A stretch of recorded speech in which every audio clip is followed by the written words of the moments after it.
Now, after the massive outrage over the United States top court ruling on abortion rights, the American President Joe Biden has called for an exception to the Senate's filibuster rule. The move would allow the Democrats to pass a law for preserving abortion access rights, reversing the recent Supreme Court decision, despite the Democrats' very thin majority and no Republican support. The most important thing to be clear about is we have to change, I believe we have to codify Roe v. Wade in the law, and the way to do that is to make sure the Congress votes to do that. And if the filibuster gets any rights, it should be an exception for this, require an exception to the filibuster for this action. Now, under Senate rules, most legislation requires 60 votes from the 100 senators to pass. However, the legislative filibuster rule gives power to the minority party by allowing it to block bills that most of its members oppose. Democrats presently have exactly 50 votes, with Vice President Kamala Harris providing the tiebreaker. Bypassing filibuster would allow a simple majority to pass a new law.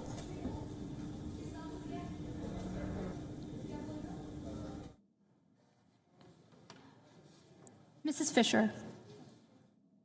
I'll be happy to go in detail with you on that.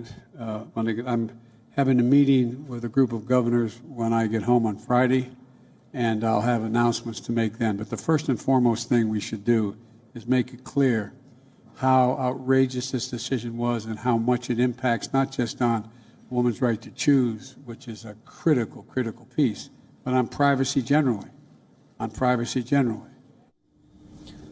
Biden's call for the unusual legislative maneuver comes after the Supreme Court judgment overturned almost 50 years of abortion rights under the 1973 Roe v. Wade ruling. This has given individual state legislatures authority to set their own laws. Around half the 50 American states are now enacting laws to restrict access to abortion, that is, safe abortion, medically assisted abortion for women in America.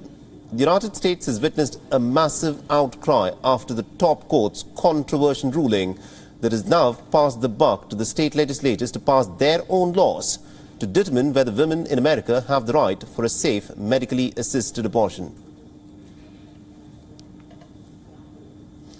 And also, our correspondent Susan Tehrani has been tracking this story very closely for us and has sent us this report from New York. Listen in.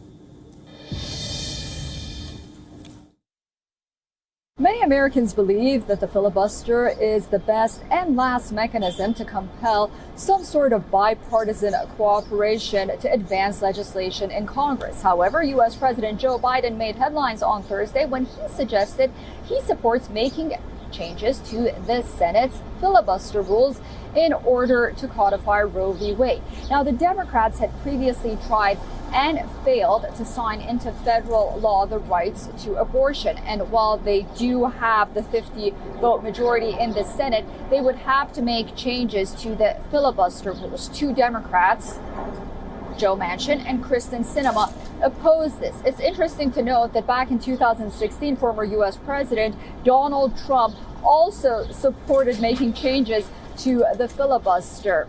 Back then, the GOP had the White House and Congress, and much to many Republicans' scorn, then Senate Majority Leader Mitch McConnell decided against it. He said that he believed someday they would not be in the majority and, quote, they'd lose whatever voice the filibuster had given them. So, will the Democrats take the same course, or will they take the risk?